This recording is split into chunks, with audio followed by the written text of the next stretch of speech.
আমি পবিত্র আল কোরআনের থেকে কয়েকটা শিক্ষা আপনাদেরকে দেব, খুব একদম প্রাথমিক শিক্ষা। যেমন বাচ্চাদের ABCD অ আ ক খ যেমন শেখানো হয় শিশুদের, ঠিক তেমন প্রাথমিকভাবে যদি বলছেন যে আপনি কলকাতা থেকে এলেন এই সূরা ফাতিহাটা আমাদের এখানে বলার জন্যে, আমাদের এলাকায় তো অনেক আলেম ওলামা ছিল, অবশ্যই ওনারাও বলেন, আর ভিন্ন মুখে ভিন্ন ব্যক্তির কণ্ঠে শুনতে আলাদা একটা ইমেজ তৈরি হয় না? ওই কারণে আমি ভিন্ন মানুষ ঠিক বলাটা ঠিক হবে না। আমি পরিচয় আমার এই হোক, আমি আপনাদেরই লোক, অন্য কেউ নয়, আপনাদেরই দিনী ভাই। আমি পবিত্র আল কোরআনের মূল আলোচনা শুরু করছি। সূরা ফাতিহার বাংলা অনুবাদ করে দিব। এক, পবিত্র আল কোরআনে একটি সূরা আছে, এবার আলোচনা মন দিয়ে শুনুন। যে সূরাটি 3 বার তেলাওয়াত করলে, টোটাল কোরআন মাজিদ তেলাওয়াত করলে যত নেকি পাওয়া যায়, তত নেকি তার আমল নামাতে লিপিবদ্ধ করা হয়। কোন সূরা? ইখলাস। আপনাদের তো বেশ ভালো জ্ঞান, হ্যাঁ আলহামদুলিল্লাহ, ভালো জ্ঞান বুদ্ধি আপনাদের। নাম্বার 2, চলুন, পবিত্র আল কোরআনে একটি মাত্র সূরার ভিতরে গুরুত্বপূর্ণ আয়াত আছে। আল্লাহ নবী সাল্লাল্লাহু আলাইহি ওয়াসাল্লাম তিনি বলেছেন, রাত্রিতে শোয়ার সময়তে কেউ যদি সেই দোয়াটা পড়ে, আর পড়ে তার হাতে যদি এইভাবে ফুঁক দেয়, সারা শরীরে যদি হাতটা বুলিয়ে নেয়, তাহলে তার মাল সম্পদ সমস্ত কিছু এবং সে নিজে আল্লাহর জিম্মেদারিতে থাকে। কোনো মানুষ তার সম্পদ তাকে ক্ষতি করতে পারে না। বলুন তো সেই সূরার আয়াতটা কি? আয়াতুল কুরসি। আপনাদের তো ভালো জ্ঞান, আলহামদুলিল্লাহ। চলুন তাহলে পবিত্র আল কোরআনের সব থেকে মর্যাদা এই মুহূর্তে আমার আপনার চোখে সূরা ইখলাস, তাই না? জি, কিন্তু সূরা ইখলাস পবিত্র আল কোরআনের শুরুতে আনা হলো না, আনা হয়েছে কোথায়? একেবারে শেষের দিকে, তাই না? জি, আনা হয়েছে শুরুতে কাকে? ফাতিহা। ফাতিহা শব্দের অর্থ হচ্ছে প্রারম্ভিকা, অর্থাৎ কোন জিনিস শুরু করে, এই শুরু যেটা আমরা বাংলাতে বলছি এর নাম ফাতিহা। ফাতিহা মানে খোলা, উদ্বোধন করা। কি বললাম বুঝলেন? চলুন, পবিত্র আল কোরআনে এই সূরা ফাতিহার অনেকগুলি নাম আছে, অনেকগুলি নাম। তার ভিতরে একটা হচ্ছে সূরা ফাতিহা, একটা নাম হচ্ছে সূরাতুশ শিফা, অর্থাৎ আরোগ্য দানকারী একটি সূরা, সমস্ত রোগের প্রতিষেধক। কি? সূরা ফাতিহা। আল্লাহ সুবহানাহু ওয়া তাআলা কি বলছেন? অনুনাজ্জিলু মিনাল কুরআন মা হুয়া শিফাউন ওয়া রাহমাতুল লিল আলামিন। পবিত্র আল কোরআন আমি অবতীর্ণ করেছি মুমিনদের জন্য, এতে রয়েছে আরোগ্য। কি বললাম বুঝলেন? এতে আরোগ্য মানে এটা নয় যে এটা কাগজে লিখে গলায় বেঁধে ঘুরতে হবে, এর নাম আরোগ্য নয়। আমরা অনেকটাই তো চালাক, আবার অনেকটাই বোকা, তাই না? এখানে সব শিক্ষিত মানুষেরা আছেন, আপনাদের বুঝতে অসুবিধা হবে না। আপেল যেটা আমরা বাজারে ফল হিসাবে কিনতে পাই, এই আপেল খেলে শরীরের পুষ্টি হয়, শরীরের দুর্বলতা কাটে, শরীরের অনেক ভিটামিন পূর্ণ করে, তাই না? আপেল। আচ্ছা, কেউ যদি এই আপেল গলায় বেঁধে যদি ঘোরে, কাজ হবে? হবে না। আমার জ্বর হয়েছে, আমি ডাক্তারবাবুর কাছে গেলাম, ডাক্তারবাবু আমাকে একটা প্যারাসিটামল দিলেন। তো এই প্যারাসিটামলটা আমি যদি কি বলবো আপনাকে, হাতে বেঁধে যদি ঘুরি, আমার জ্বর সারবে? সারবে না। তাহলে আমার কি করা লাগবে? খাওয়া লাগবে, পানি দিয়ে খাওয়া লাগবে, তাই না? তা আল্লাহ সুবহানাহু ওয়া তাআলা বলেছেন এটা মুমিনদের কি? ঔষধ। পবিত্র আল কোরআন এতে রয়েছে শিফা, কল্যাণ, তাই না? এতে কল্যাণ রয়েছে। এটা পড়লে, তেলাওয়াত করলে কল্যাণ হয়। এইটা বেঁধে, হাতে তাবিজ বেঁধে ঘুরলে কল্যাণ হয় না। মুহাম্মদ সাল্লাল্লাহু আলাইহি ওয়াসাল্লাম তিনি বলেছেন, মান তাআল্লাকা তামিমাতান ফাকাদ আশরাকা, যে ব্যক্তি তাবিজ বা কোনো কিছু লিখে বা কোনো মানে হাতে বাঁধা এইরকম কোন জাতীয় জিনিস যদি বেঁধে ঘোরে, অবশ্যই সে কি করে? শিরক করে। আর পৃথিবীর সব থেকে বড় পাপ তার নাম শিরক, সেই পাপ। আমরা হাদিসে একটা ঘটনা শুনেছি যে সাহাবায়ে কেরামগণ একদল সাপে কাটা রুগীকে সূরা ফাতিহা বলে ফুঁক দিয়েছিলেন, আর এই ফুঁক দেওয়ার কারণে সাপের বিষ কি নিচে নেমে গিয়েছিল। শুনেছেন এই ঘটনা? শুনেছেন তো? শুনেছেন। এখনকার কোন মৌলভী সাহেব দিকতো একটা লোককে বিষাক্ত সাপে কেটেছে, এখনকার কোন হুজুর দিক সূরা ফাতিহা বলে ফুঁক দিক, বিষ তো নামবে না, বিষ মাথায় উঠে ও ঝটপট ঝটপট করে মারা যাবে, তাই না? তার মানে বোঝা যাচ্ছে সেই ফাতিহা আজও আছে, সেই লোকগুলো আজ আর কি নেই, সেই বিশ্বাস সেই ঈমান আজ আর নেই। চলুন, এই সূরার অনেকগুলি নাম, তার ভিতরে আর একটা নাম হচ্ছে উম্মুল কিতাব বা উম্মুল কোরআন, কোরআনের মা। আরবিতে যাদের একটু ধারণা আছে আপনারা জানেন যে উম্মুন মানে মা। শব্দের অর্থ, শাব্দিক অর্থ হচ্ছে কেন্দ্রবিন্দু বা সেন্টার। ওই জন্য কাবাকে বলা হয় উম্মুল কুরা, অর্থাৎ গ্রাম সমূহের সেন্টার। সারা পৃথিবীর বিভিন্ন জায়গা থেকে মক্কাতে হজ করতে যায়, এই জন্য কাবাকে বলা হয় উম্মুল কুরা, গ্রাম সমূহের সেন্টার।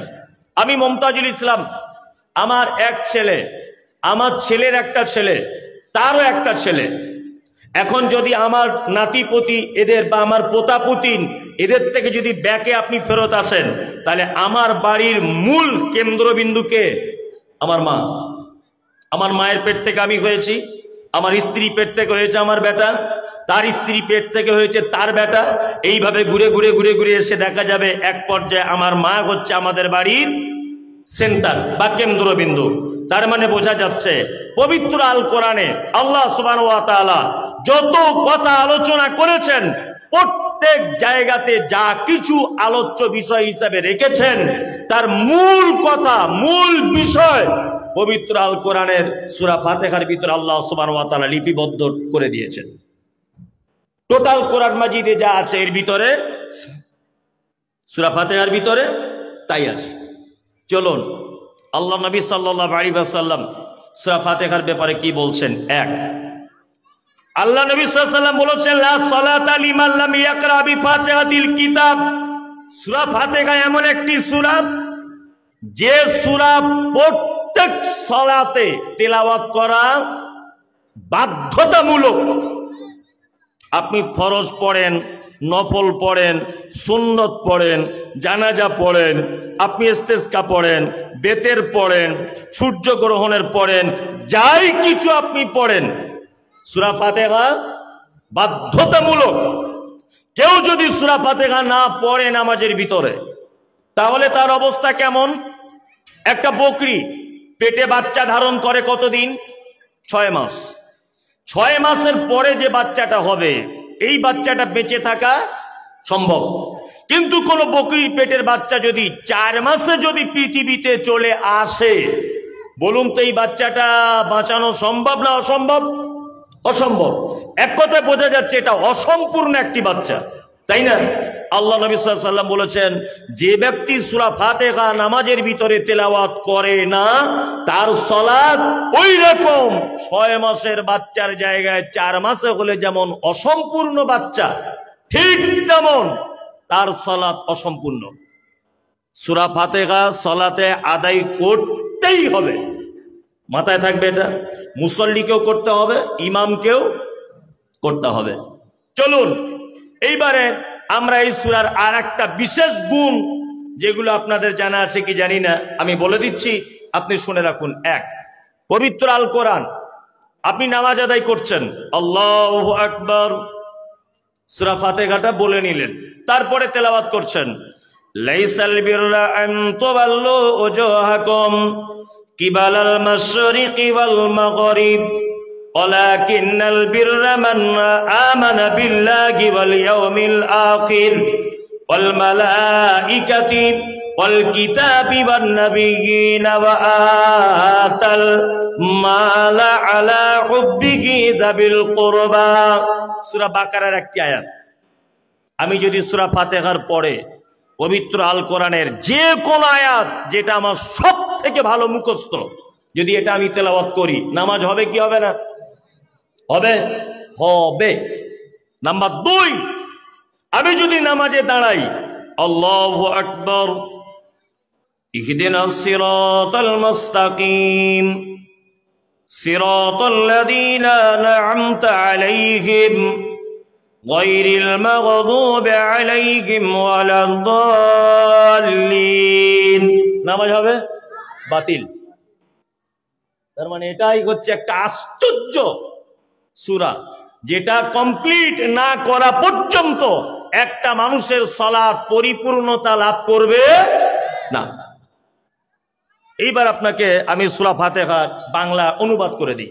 হেডমাস্টার মশাই চলে এসেছেন, যাই হোক, তা এবারে বাংলার অনুবাদটা করে দিই। আসলে কি জানেন তো, স্টেজে সত্যি কথা বলতে একটু জ্ঞানী মানুষদের না বসা থাকলে আমার নিজেরও তো বক্তব্য দিতে ভালো লাগে না। কি বললাম বুঝলেন? সব যদি একেবারে আনপড় লোক যদি বসে থাকে, তাহলে মানুষও মনে হয় ভাববে যে কি বলে গেল, কেউ বুঝতেও পারে নাও পারে। আবার আমার নিজের দিক দিয়ে একটা তৃপ্তি হয় না যে আমি এত ভালো ভালো কথাগুলো চুজ করে মানুষকে বললাম, অথচ আমার কথাটা মূল্যায়ন করলো না, এরকম মনে হয়, তাই না? চলুন এবার আমি সূরা ফাতিহার বাংলা অনুবাদ করছি। অনেক তো অনুবাদ শুনেছেন, আমার কাছে আজকে শুনুন। আমরা প্রথম নামাজে দাঁড়িয়ে কি বলি? আলহামদুলিল্লাহি রাব্বিল আলামিন, এটা বলি। আলহামদু, শুধু আলহামদুর মর্যাদাটা কতটা এটা আপনাকে বলি। আমাদের নবী মুহাম্মদ বলুন সাল্লাল্লাহু আলাইহি ওয়াসাল্লাম, তিনি বলেছেন আলহামদুলিল্লাহ তামলাল মিজান। কিয়ামতের দিনে নেকি কিন্তু গণনা করা হবে না, নেকি কি করা হবে? ওজন করা হবে, তাই না? তার মানে বোঝা যাচ্ছে নেকির কিছু পাওয়ার বেশি আছে, কিছু কমও আছে। এক এক নেকির এক এক রকমের ওজন, তাই না? এই দেখুন, আপনাকে আপনার বাস্তব চিত্র আপনি দেখুন, আমার দিকে তাকান। এটা হচ্ছে দাঁড়ি পাল্লা, এটা নেকি দেওয়া হয়েছে, আর এতে গোনা দেওয়া হয়েছে। এতে গোনা আছে ব্যভিচারের, এতে গোনা আছে সুদের, এতে গোনা আছে পরের জমি ফাঁকি দেওয়ার, গুণের জমি ফাঁকি দেওয়া, মিথ্যা সাক্ষ্য দেওয়া, অন্যায়ভাবে হত্যা করা, সুদের টাকা খাওয়া, ব্যভিচারে লিপ্ত হওয়া, সমস্ত পাপ এই জায়গাটা দেওয়া হয়েছে। পাপ এত ভারী যে পাল্লা এইভাবে আছে, আর এই দিকে আছে নফল রোজা, নফল নামাজ, দান করা, জলসা শোনা, জলসায় টাকা দান, মাদ্রাসায় দান, মসজিদ করা, সব নেকি এই দিকে। কিন্তু এই দিকে এমন কিছু মারাত্মক পাপ আছে যে নেকি টেনে তুলতে পারছে না। কিয়ামতের দিনে নেকি ওজন করা হবে, এটা আমরা জানি। এইবার মুহাম্মদ সাল্লাল্লাহু আলাইহি ওয়াসাল্লামের একটা চমৎকার কথা শুনে নেন। আল্লাহ নবী সাল্লাল্লাহু আলাইহি ওয়াসাল্লাম বলেছেন আলহামদুলিল্লাহ তামলাল মিজান। কেউ যদি দিনে রাতের কিছু অংশে যদি আলহামদুলিল্লাহ এই শব্দটা যদি মুখ থেকে উচ্চারণ করে, তা এই শব্দটা বলতে হালকা, কিন্তু মিজানের পাল্লাতে, অর্থাৎ নেকি যে পাল্লায় ওজন করা হবে, গুনাহ যে পাল্লায় ওজন করা হবে, এই পাল্লাতে এত ভারী। আল্লাহ নবী বলছেন এ নেকি যদি গুনাহকে তুলে দিতে না পারে, তাহলে আলহামদুলিল্লাহ এইটার নেকি যখন চাপানো হবে, বিশ্ব নবী বলেছেন তামলা আল মিজান, মিজানের পাল্লার নেকির দিকটা অর্ধেক ভারী করে দেওয়া হবে। একটাই শুধু আলহামদুলিল্লাহ নেকিটা মিজানের পাল্লায় চাপালে অর্ধেক ভারী করে দেওয়া হবে। এত পাওয়ারফুল একটি শব্দ। এবার আপনাকে একটা কথা বলি, আমরা বাজারে কিছু কিছু শব্দ ব্যবহার করি, যেমন কিছু হলে বলি শুকরিয়া। এই যে পানির বোতলটা উনি আমাকে আনতে বলেছিলেন, আমি আনলাম, এনে ওনাকে দিচ্ছি, ভাই আপনি নেন। উনি নিয়ে কি বলবেন? শুকরিয়া ভাই। শুকরিয়া বলে না? শুকরিয়া। শুকরিয়ার বাংলা অর্থ হচ্ছে ধন্যবাদ। আচ্ছা, মাস্টারমশাইরা আছেন, খুব জ্ঞানী মানুষরা বলতে আমার সুবিধা হবে যে ধন্যবাদ এই যে শব্দটা, এটা আমরা কখন ব্যবহার করব বা কখন ব্যবহার করি? আমি রাস্তা দিয়ে যাচ্ছিলাম, আমার খুব পিপাসা লেগেছে, জলের বোতল আমার কাছে নেই। তা ওনার কাছে একটা জলের বোতল ছিল। আমি ওনাকে বললাম, ভাই একটু আপনি আমাকে জল দিয়ে সহযোগিতা করুন। তা উনি আমাকে জলটা দিয়ে সহযোগিতা করলেন। আমি এই সহযোগিতা করার কারণে কি শব্দ দিয়ে ওনাকে ধন্যবাদ জানাবো? শুধু এটাই বলবো যে ভাই ধন্যবাদ, বলবো না? বলবো। আর আমার বেটা চাকরির জন্য পরীক্ষা দিয়েছে, ভালো করে বুঝবেন, চাকরির জন্য পরীক্ষা দিয়েছে। কোনো একটা কারণে, একটা এমএলএ এমপি সইয়ের কারণে, সিগনেচারের কারণে আমার বেটার চাকরিটা আটকে যাচ্ছে। অনেক ক্ষেত্রে হয় না? হয়। তা আমার ছেলে আপনার কাছে গেছে, গিয়ে বলছেন, হেডমাস্টার সাহেব আপনি যদি একটা এখানে সিগনেচার করে দেন তাহলে আমার চাকরিটা একদম কনফার্ম। তা হেডমাস্টার সাহেব সই করে দিলেন, আমার ছেলের চাকরি হয়ে গেল। বলুন তো, আমার ছেলের একটা সই করে দেওয়ার কারণে কত বছর তার থেকে আমার ছেলে উপকৃত হবে? মিনিমাম 40 থেকে 35 বছর, তাই না? তার চাকরিটা থাকবে। ধরে নেন আমার ছেলে 20 বছরে চাকরি পাচ্ছে, তাহলে আরো 40 বছর চাকরি থাকবে। তাহলে একটা সই করার কারণে আমার ছেলে 40 বছর উপকৃত হলো। বলুন, এই ব্যক্তির জন্য আমরা কি ব্যবহার করব? ধন্যবাদ ব্যবহার করব না, এনার জন্য ব্যবহার করতে হবে কৃতজ্ঞতা, তাই না? তাহলে ক্ষণস্থায়ী উপকারের জন্য আমরা ব্যবহার করি ধন্যবাদ। আর লং টাইম যে ব্যক্তি আপনাকে উপকার করেছে, যে ব্যক্তির মাধ্যমে আপনি সফলতা পেয়েছেন, এই ব্যক্তির জন্য দেখা হলে কি বলবো? মাস্টার মশাই আপনার উপরে আমার চিরকৃতজ্ঞতা যে আপনার একটা সিগনেচার আমার চাকরিটা হয়েছে, তাই না? এইবারে দুটো আরবিতে শব্দ ব্যবহার হয়। এক, শুকরিয়া, এটার প্রশংসায় সূচক শব্দ, কিন্তু ক্ষণস্থায়ী উপকারের জন্য এটা ব্যবহার করা হবে। আলহামদুলিল্লাহ, এটাও প্রশংসা সূচক একটি শব্দ, কিন্তু এটা লং টাইম, দীর্ঘ টাইম, যিনি আপনার উপকার করে আসছেন বা করছেন বা যার দ্বারাতে আপনি উপকৃত হচ্ছেন, এই রকম ব্যক্তির জন্য শব্দ ব্যবহার করতে হবে আলহামদুলিল্লাহ। এবার আপনাকে বলছি, আপনার জন্ম থেকে নিয়ে মৃত্যু পর্যন্ত এই যে একটা খুব দীর্ঘ টাইম, এই টাইমে আপনার সব থেকে বেশি উপকার করে কে? আল্লাহ। আপনি যে অক্সিজেনটা নেন, এটা কার দান? আল্লাহ। আপনার যে আই পাওয়ার, এই যে সামান্য এই দিকে আমার দিকে দেখান, এই যে ফোল্ডিং সিস্টেম, এটা যদি কোনো মেশিনের কোনো যন্ত্র যদি হতো, তাহলে এখানে প্রত্যেক 4 মাস অন্তর অন্তর গ্রিস করতে হতো। দেখবে মোটর সাইকেল বিয়ারিং না কি সব বলে, ওতে গ্রিস মোবিল করতে হয় না, তাছাড়া জং লেগে যায়। কিন্তু একটা ছেলে বা একটা মানুষ 60 বছর ধরে বেঁচে আছে, 60 বছর এরকম করছে, 60 বছর ভাত খাচ্ছে, তখন ফোল্ডিং সিস্টেম হচ্ছে না? হচ্ছে। আচ্ছা, কোনোদিন কোনো ডাক্তারবাবু বলেছেন যে হালকা একটু জং লেগেছে, হালকা গ্রিস করা লাগবে? আছে? এটা কার? আল্লাহ সুবহানাহু ওয়া তাআলা। এই চোখের যে আই পাওয়ার, এটা যদি ব্যাটারি সিস্টেম যদি হতো বা চার্জিং সিস্টেম যদি হতো, কত লক্ষ টাকার ব্যাটারি খরচা হতো বুঝতে পারছেন? আল্লাহু আকবার। করোনা হয়েছিল কিছুদিন আগে, ভাইরাস মহামারী, অক্সিজেনের শর্ট হচ্ছিল। অক্সিজেন পর্যাপ্ত পরিমাণে না পাওয়ার কারণে অনেক মানুষ মারা গেছে না? মারা গেছে। একটা অক্সিজেন তখন বেলাকে কিনতে হচ্ছিল 4000, 5000, 6000 টাকা। কলকাতাতে এরকম ঘটেনি? 10,000 টাকা পর্যন্ত একটা সিলিন্ডারের দাম নেওয়া হচ্ছিল। আল্লাহু আকবার। আপনি কত অক্সিজেন গ্রহণ করছেন? বিনা পয়সায় নয়।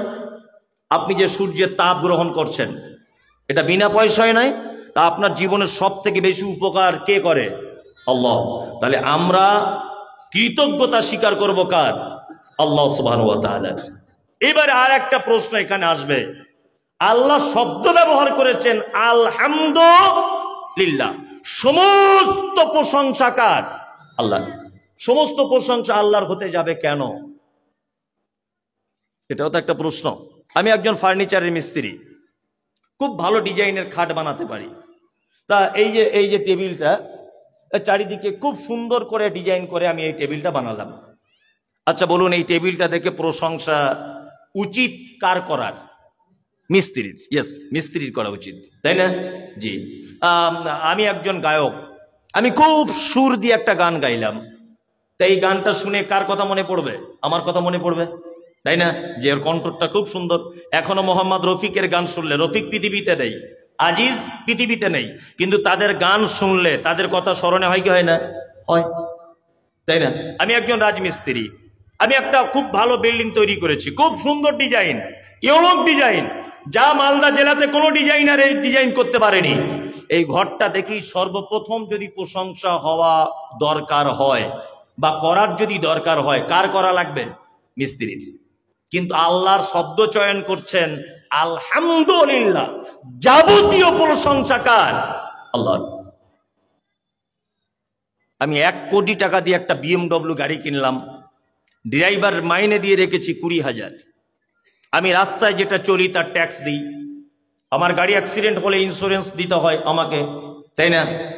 গাড়িটা আমার টাকায় কেনা, ড্রাইভার আমার বেতন দেওয়া, পেট্রোল আমার ভরা, অথচ রোডে চলছি তার ট্যাক্স আমার দেওয়া।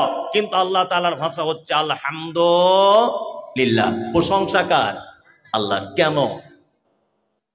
তার মানে বোঝা যায় আপনি পৃথিবীর প্রতিটা জিনিসের শেষ পর্যন্ত যদি পৌঁছে যান, সেখানে শুধু দেখতে পাবেন আল্লাহ সুবহানাহু ওয়া তাআলার নিয়ামতে ভরা, পৃথিবীর কোনো মানুষের কিছু নাই। এই যে কাঠের যে ফার্নিচারটা বানালাম আমি, বলুন তো কাঠ পৃথিবীর কোন মেশিনের সাহায্যে তৈরি করা সম্ভব? সম্ভব না। এটা গাছ থেকে ফেড়ে কাঠ হয়েছে। এই গাছের একটা প্রাণ আছে, তাই না? এটা কার সৃষ্টি? আল্লাহ সুবহানাহু ওয়া তাআলার সৃষ্টি। পৃথিবীর কোন বৈজ্ঞানিক, পৃথিবীর কোন চিন্তাশীল মানুষের পক্ষে এটা সম্ভব যে একটা গাছ রোপণ করবে, তাকে প্রাণ দেবে, আস্তে আস্তে তাকে গড়ে তুলবে? সম্ভব? সম্ভব নয়। আমি রাজমিস্ত্রি যে বিল্ডিংটা তৈরি করেছি, বিল্ডিংটা ইট দিয়ে 1 তলা 2 তলা গাঁথনি করা হয়েছে। ইট তৈরি কি দিয়ে?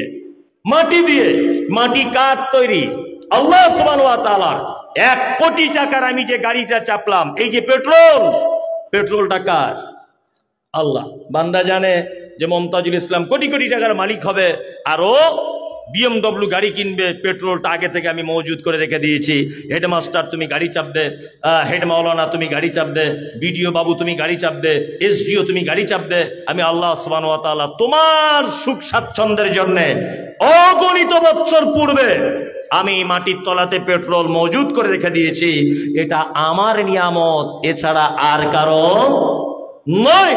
তার মানে বোঝা যাচ্ছে আর অন্য কারোর প্রশংসা করার কোনো রাস্তা নাই। সর্ব ব্যাপারে প্রশংসা কার? আল্লাহ সুবহানাহু ওয়া তাআলা। এটা একটা শব্দের ব্যাখ্যা করে দিলাম। 2, তারপরে একটা শব্দ এসেছে রব, রব্বিল আলামিন। রব শব্দ এসেছে না? আচ্ছা, আল্লাহর নাম কটা? 99টা। আসলে সত্যি ওই জন্য আপনাকে বলেছি আজকে ABCD শেখাবো আপনাকে। মানে এগুলো সত্যি মানে হাস্যকর ব্যাপার। বলছে আল্লাহর নাম 99টা। আমি মমতাজুল ইসলাম, এটা আমার মায়ের বা আব্বার রাখা, এটা আমার নাম। আচ্ছা, আমি বক্তা, এটা আমার নাম না এটা আমার গুণ? হ্যাঁ, গুণ, আমার সিফাত, তাই না? আমি ডক্টর, এটা কি? আমার গুণ। আম, হিমসাগর, আম আছে না হিমসাগর? হিমসাগর ওটা তার নাম, তাই না? আমটা খুব মিষ্টি, মিষ্টিটা তার নাম না তার গুণ? গুণ। আল্লাহর একটাই নাম, তার নাম আল্লাহ। বোঝাতে পেরেছি? বাকি থাকলো 99টা শব্দ, তাই না? মানে থাকলো আপনার 98টা, তাই তো? আর রহমান, আর রহিম, আল মালিক, কুদ্দুস, সালাম, মুমিন, মুহাইমিন, আজিজ, ইয়া জব্বার, ইয়া মুহাইমিন, ইয়া গাফফার, ইয়া আজিজ। এই যে নাম আছে না নেই? আছে। এইগুলো হচ্ছে আল্লাহ সুবহানাহু ওয়া তাআলার গুণ। আজিজ, ক্ষমতাশীল, অকিল, বাঁচানেওয়ালা, রহমান, দয়ালু, রহিম, অতীব দয়ালু, গফফার, ক্ষমাশীল। কি বললাম বুঝলেন না? আল্লাহর নাম আল্লাহ। এইবার আপনাকে আর একটা জিনিস বোঝা যাবে। আচ্ছা, ইয়া আল্লাহ ও ইয়া রহমান ও ইয়া রাহিম ও ইয়া মালিক ও ইয়া কুদ্দুস ও ইয়া সালাম, এই যে 99টা নাম কোরআনের দেখবেন শেষের পৃষ্ঠার দিকে লেখা আছে, আছে না? আছে। আচ্ছা, এই 99টা নামের ভিতরে এক জায়গাতেও ইয়া রব্ব, আল্লাহকে রব বলে ডাকা হয়েছে? হয়েছে না। তাহলে রব আবার এলো কোথা থেকে? এটা তো একটা প্রশ্ন জাগে। এই সব বক্তব্য কে রাখবে? এত ভেঙে ভেঙে কে বলবে? এই গতানুগতিক এলো, ও বাবারি মারি খালারে কানে হাত দিয়ে 1.5 কিলোমিটার সুর করে বাড়ি চলে গেল। ওতে কিছু জানা হলো না, শেখা হলো? কিচ্ছু শেখা হলো না, ও বেকার টাইম লস, তাই না? আমি আপনাকে কিছু শেখাতে চাইছি। তাহলে এবার এলো রব, কোথা থেকে এলো এটা?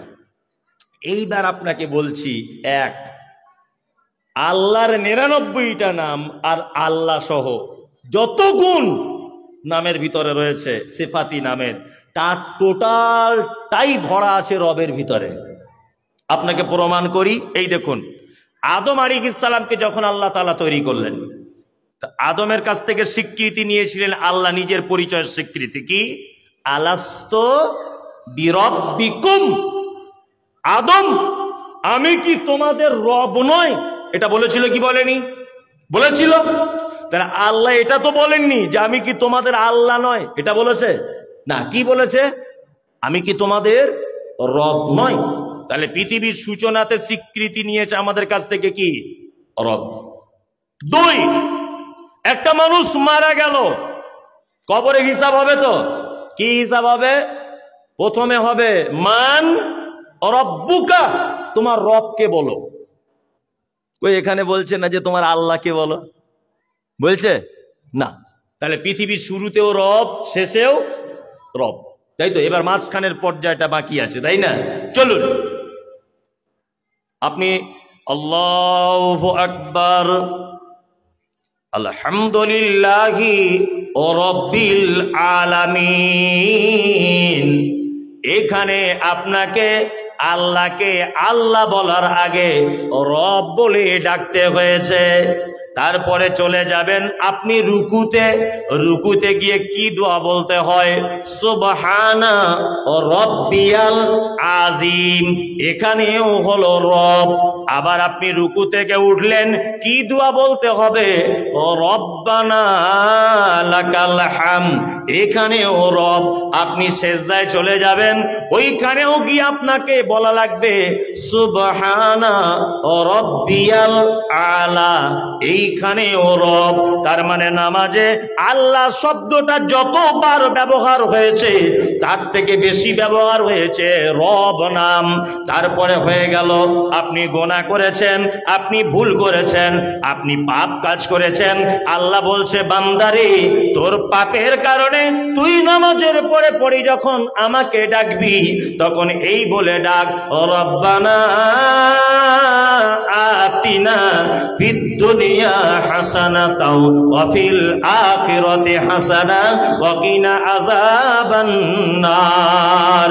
তোমার বাচ্চা কাচ্চা হয় না, ও রব্বি হাবলি মিনাস সালিহিন, তুমি মা হতে পারছো না, তোমার বিবাহিত জীবন 13-14 বছরের, আমাকে আল্লাহ বলে ডেকো না, আমাকে রব বলে তুমি বাচ্চা কাচ্চা চাও।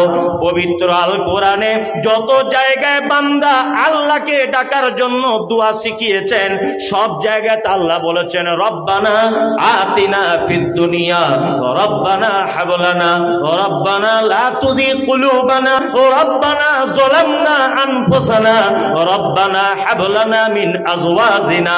যত জায়গাতে আল্লাহ বান্দাকে দোয়া করার কথা শিখিয়েছে, প্রত্যেক জায়গাতে আল্লাহ বলেছে বান্দা আমাকে যখন ডাকবি একটা নাম বলে আমাকে ডাক, রব রব রব বলে যদি আমাকে ডাকিস তাহলে আমি তোর ডাকে সবার আগে সাড়া দেব।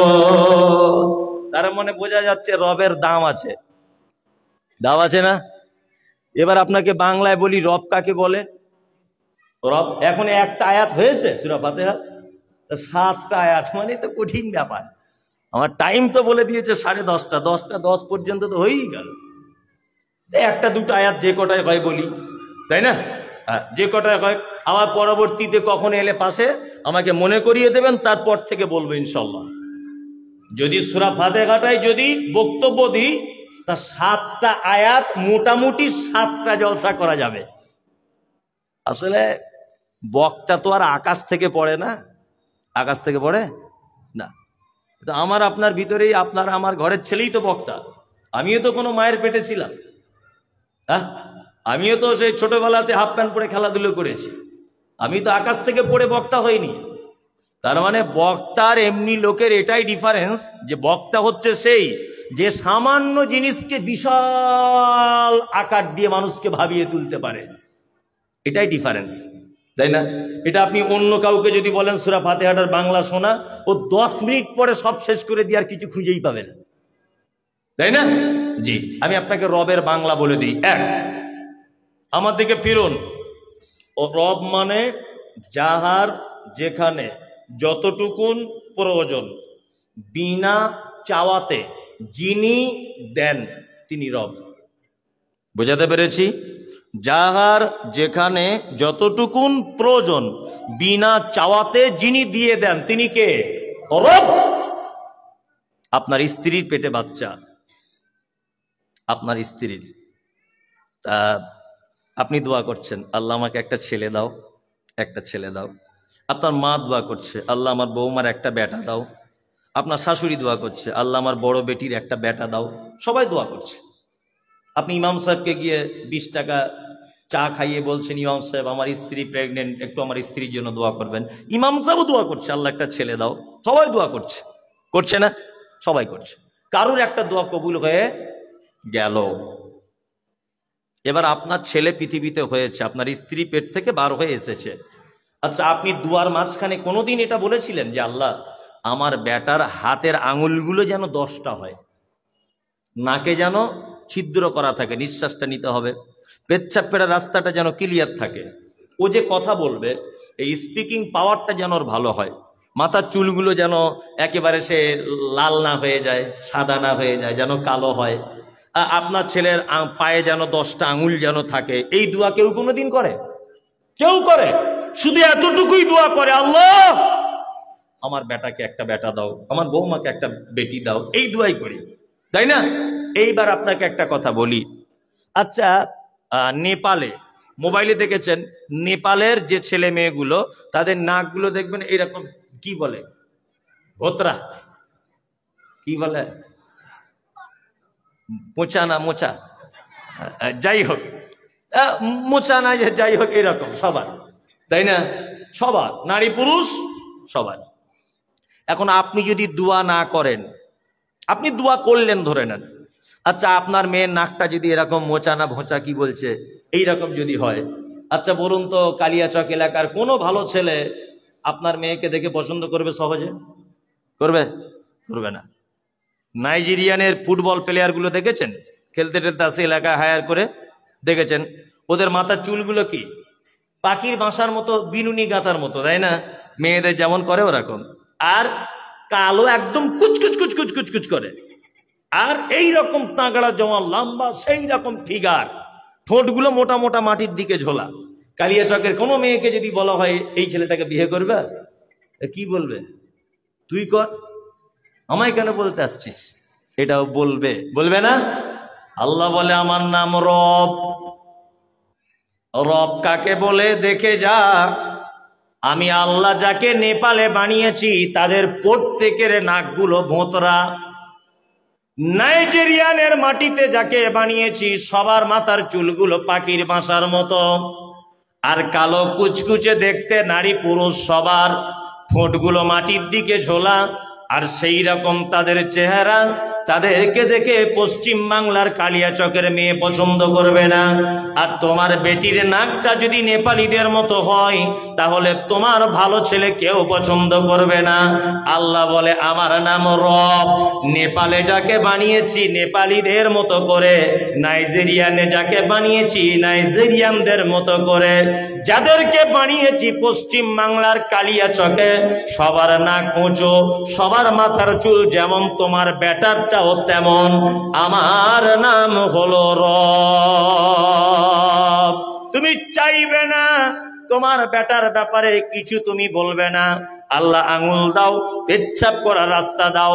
আল্লাহ দাঁত দাও সাদা সাদা, নাইজেরিয়ামদের মতো চোখ দিও না, চুল দিও না।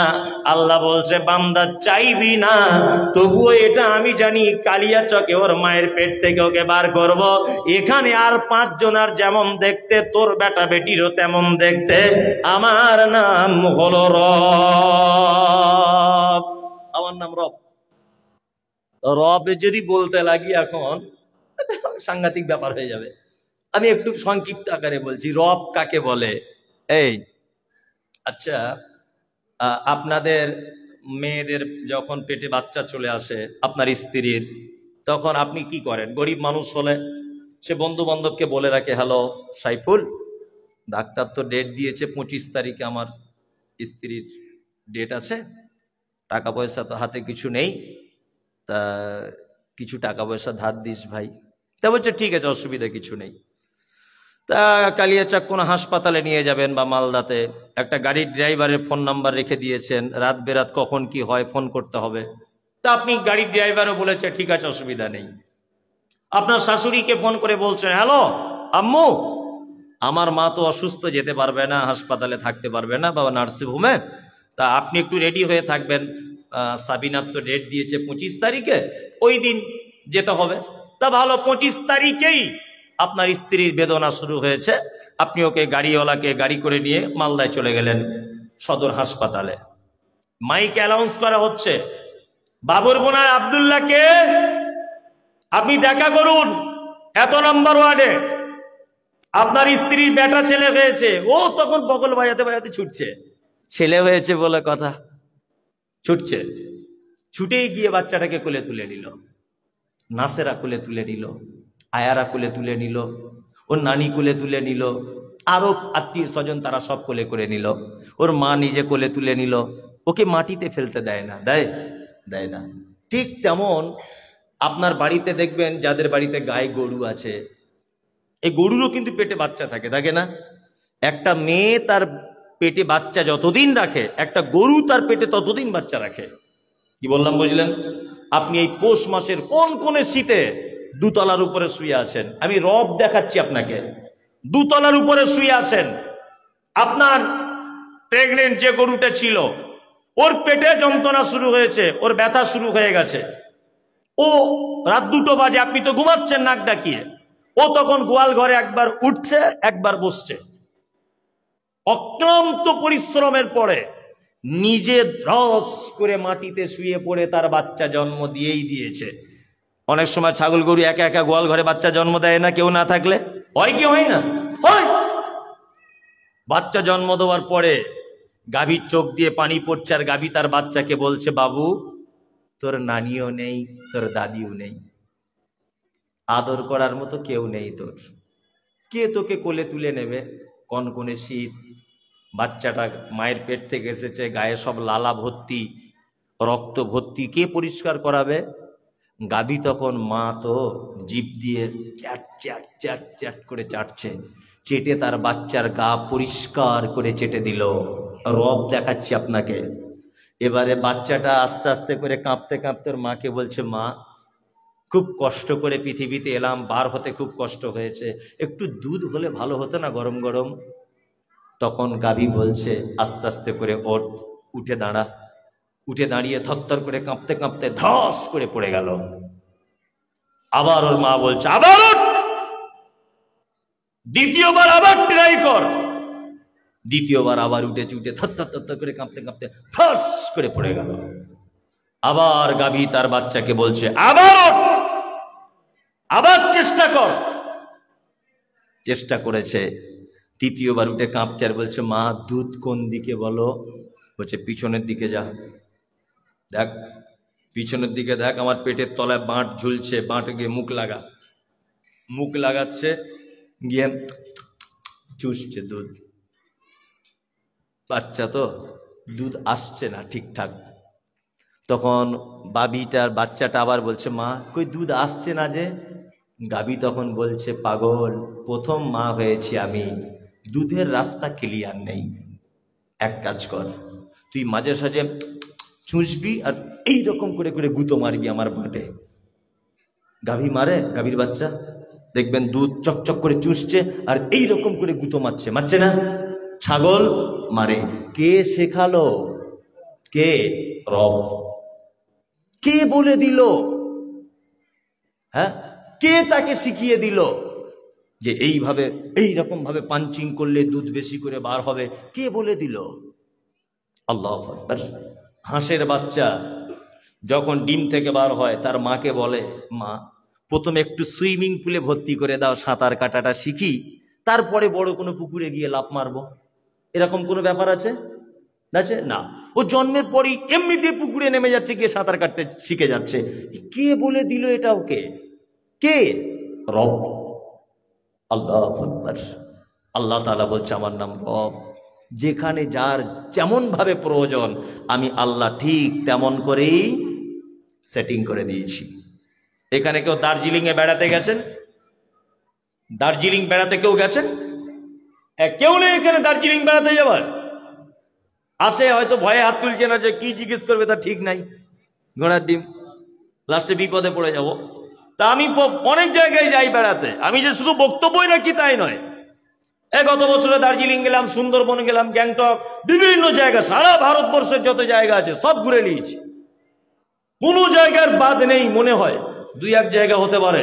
এদিকে দুবাই, এদিকে বাংলাদেশ, এদিকে সৌদি আরব, অনেক জায়গা, ওমানে গেছি, অনেক জায়গা ঘুরেছি ভারত এবং ভারতের বাইরে। তা আমি দার্জিলিং এ গেলাম, দার্জিলিং এ গিয়ে দেখছি যে এখানকার কুকুরগুলোর গায়ের লোম 1 বিঘা করে বড়, 1 বিঘা করে বড়। তা মনে মনে ভাবছে কি ব্যাপার, এখানকার কুকুরগুলোর গায়ের লোম বড়, অথচ কালিয়া চকের খুব ছোট ছোট কেন? তখন বুঝতে পেরেছি আল্লাহ তোমার নাম রব। এখানে বরফ পড়ে মাঝে সাঝে, ওই জন্যে কুকুরগুলো কোথায় থাকবে এটা পৃথিবীর কেউ চিন্তা ভাবনা করেনি। ওই জন্য আল্লাহ তুমি আগে থেকে এদের গায়ে কম্বল সেটিং করে তবে এদেরকে পাঠিয়েছো দার্জিলিং এ। আল্লাহু আকবার। এরপরেও আপনি আল্লাহকে চিনতে পারছেন না? রব, এটার যদি ব্যাখ্যা করা যায় তাহলে আর শেষ হবে না। আল্লাহ তাআলা বলছেন আলহামদুলিল্লাহি রাব্বিল আলামিন। প্রশংসা বান্দা সব আমার, আর আমি হলাম তোদের রব। আর আলামিন, আর অসংখ্য জগতের মালিক আমি আল্লাহ। অসংখ্য জগতের মালিক কে? আল্লাহ। তারপরের আয়াতটা কি? আর রহমানির রহিম। রহমান মানে কি? রহমান মানে জানেন না কি? শুধু এরকম করে মাথা লাড়ছে, বলতে পারছে না। দয়ালু। হ্যাঁ, রহমান মানে দয়ালু, আর রহিম মানে রহিম মানেও দয়ালু, তাই না? তা দুটো দয়ালু এক জায়গায় আনা হলো কেন? এখানে সত্যি আল্লাহর কোরআন বোঝা বড় মুশকিল। আমি আপনাদের শেরশাহী মাদ্রাসায় প্রত্যেক বছরে 50,000 টাকা দান করি, ধরে নেন, বোঝানোর জন্য বলছি, অরিজিনাল নয়। তা 50,000 টাকা আমি দান করি, মানুষ আমাকে কি বলবে? দানি, তাই না?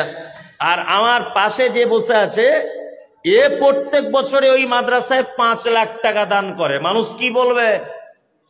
দাতা।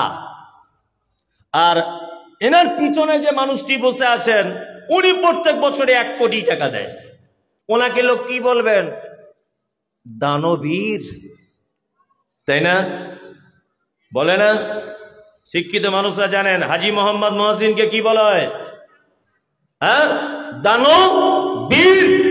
তার মানে যার দান বেসুমার। তার মানে আমি দিলাম 50,000, আমি হলাম দানি। ও দিল 5 লাখ, ও হচ্ছে দাতা। আর উনি দিলেন 1 কোটি, উনি হলেন দানবীর। রহমান মানে দয়া, আর রহিম মানেও দয়া। আল্লাহ সুবহানাহু ওয়া তাআলা রহমান। রহমান যে দয়াটা, এটা হচ্ছে বেসুমার দয়া, যার দয়ার কোনো শেষ নাই। এমন এক রকম ভাবে তিনি দয়া করেন, তার বিনিময়ে কিছু চাই না। আচ্ছা, এইবার আপনাদেরকে কয়েকটা কথা বলি আল্লাহর দয়া। কিছুদিন আগে আপনারা দেখেছেন যে ভারতবর্ষের ঐতিহ্যবাহী একটি মসজিদ, তার নাম বাবরি মসজিদ, এটা এখনো আছে নাকি? ভেঙে দিয়েছে, ভেঙে দিয়েছে। ওই তো 22শে জানুয়ারি উদ্বোধনী অনুষ্ঠান, ওখানে মন্দির, রাম মন্দির স্থাপন হয়েছে, তার শুভ উদ্বোধনী অনুষ্ঠান 22 তারিখে। যাই হোক, ওই সব ইতিহাস আমি বলছি না, আমি বলছি যে যারা বাবরি মসজিদকে ধ্বংস করেছে, আচ্ছা বলুন তো এরা ভালো লোক না খারাপ লোক? খারাপের পক্ষে কারা? আপনারা সবাই, তাই না? আর যখন বাবরি মসজিদ ভাঙা হয়েছে তখন ভারতবর্ষের মুসলিমরা, প্রাণ প্রিয় মুসলিম যারা, তারা কিন্তু দোয়া করেছে। দোয়া করেনি যে আল্লাহ যারা মসজিদ ভেঙেছে তুমি তাদের কঠিন সাজা দাও? দোয়া করেনি? করেছে। নাম্বার 2, আপনারা এখন ইদানিং দেখতে পাচ্ছেন সোশ্যাল মিডিয়ার মাধ্যমে যে ফিলিস্তিনের মাটিতে মসজিদে আকসা, যেটা প্রথম কিবলা যে মসজিদটা ছিল, ওই মসজিদ জেরুজালেমের আপনার কি বলে ইসরায়েলের ইহুদিরা মসজিদটা দখল করে নেওয়ার চিন্তা ভাবনা করছে এবং ফিলিস্তিনিদের মা বোনদের উপর অত্যাচার, ফিলিস্তিনিদের উপরে নির্যাতন চালাচ্ছে ইসরায়েলের ইহুদিরা, তাই না? মুসলমানরা দোয়া করছে কি করছে না? করছে কি করছে না? আপনারা ইসরায়েলের পক্ষে না ফিলিস্তিনের পক্ষে? ফিলিস্তিনের পক্ষে, তাই না? আচ্ছা, এইবার বলুন রুজির মালিক কে? আল্লাহ। অক্সিজেন এটার মালিক কে? আল্লাহ। তা আল্লাহ এত দোয়া করা লাগবে কেন? আল্লাহর ঘর মসজিদ ভেঙে দিচ্ছে, আল্লাহ 10 মিনিটের জন্য ইসরায়েলে অক্সিজেনটা বন্ধ করে দিলেই তো হয়ে গেল, সব তো শেষ। শেষ না? আল্লাহ যে রুজি রুজি ওদের বন্ধ করে দেয়, তা ওরা আর কেউ বাঁচবে? বাঁচতে পারবে? তাহলে এত মানুষের দোয়া করা প্রয়োজন ছিল না? ছিল। আল্লাহ বলে আমার নাম রহমান, আমি দয়া করি, তার বিনিময়ে কিছু চাই না, এমনিতেই দয়া করি। মসজিদ ভেঙে দিবি তবুও তোকে অক্সিজেন দেবো, মাদ্রাসা আগুন লাগিয়ে দিবি তবুও তোকে অক্সিজেন দেবো আমি আল্লাহ। নামাজ পড়বি না তবুও তোর জমিতে বৃষ্টি হবে। আল্লাহ বলে আল্লাযী জাআলা লাকুমুল আরদা ফিরাশা ওয়াস সামাআ বিনাআ ওয়া আনজালা মিনাস সামাই মাআন ফাআখরাজা বিহি মিনাস সামারাতি রিজকাল লাকুম ফালা তাজআলু লিল্লাহি আনদাদা ওয়া আনতুম তা'লামুন। চৈত্র মাস চলে যাবে, বৈশাখ মাস চলে যাবে, জ্যৈষ্ঠ মাস চলে যাবে, আষাঢ় মাস যখন পড়বে আমি আল্লাহ আসমানকে বলে দেব মুষলধারে আসমান তুই বৃষ্টি বর্ষণ কর। কালিয়াচকের চাষিরা তারা মাঠে চলে যাবে, মাঠে নাঙল লাগাবে, আর আমি আল্লাহ তোর জমিতে ধান উৎপন্ন করে তোমার বাড়িতে সোনার ধান পৌঁছে দেব। বেনামাজি নামাজ পড়বে না, তোর জমিতে বৃষ্টি হবে। তুমি রোজা রাখবে না, তোমার জমিতেও বৃষ্টি হবে। তুমি আল্লাহর দুশমন, তোমার জমিতেও বৃষ্টি হবে। আমার নাম হচ্ছে রহমান। আমি এমন দয়া করি, পৃথিবীর কোন প্রাণী, পৃথিবীর কোন জিনিস আমার দয়া থেকে কোনদিন বঞ্চিত হবে না। আল্লাহ দয়া থেকে কেউ বঞ্চিত হবে? রহমান দয়ালু। যে নামাজ পড়ে না ও দেখবেন প্রত্যেক দিন বিরিয়ানি চালিয়ে যাচ্ছে। যে আল্লাহর সঙ্গে দুশ্মনী করে তারও দেখবেন 10 তলা বাড়ি। কি বলছি বুঝতে পারছেন না? তার মানে আল্লাহ দয়া করে, বিনিময় কিছু চায় না। আর রহিম খাসাতান ইয়াউমাল কিয়ামত, আর রহিম যে দয়াটা, এটা হচ্ছে আল্লাহ সুবহানাহু ওয়া তাআলার শুধুমাত্র কিয়ামতের দিনে। ওই জন্য আপনারা যারা বসে আছেন, আপনাদের কাছে আমার বিনীত অনুরোধ, যখন নামাজে দোয়া করবেন তখন একটা কথা বলবেন।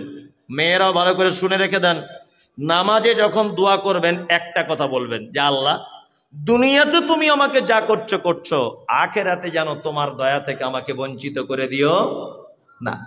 আর আখেরাতে যদি কোনো মানুষের উপরে আল্লাহর দয়া হয়ে যায় তাহলে তার থাকার জায়গা জান্নাত।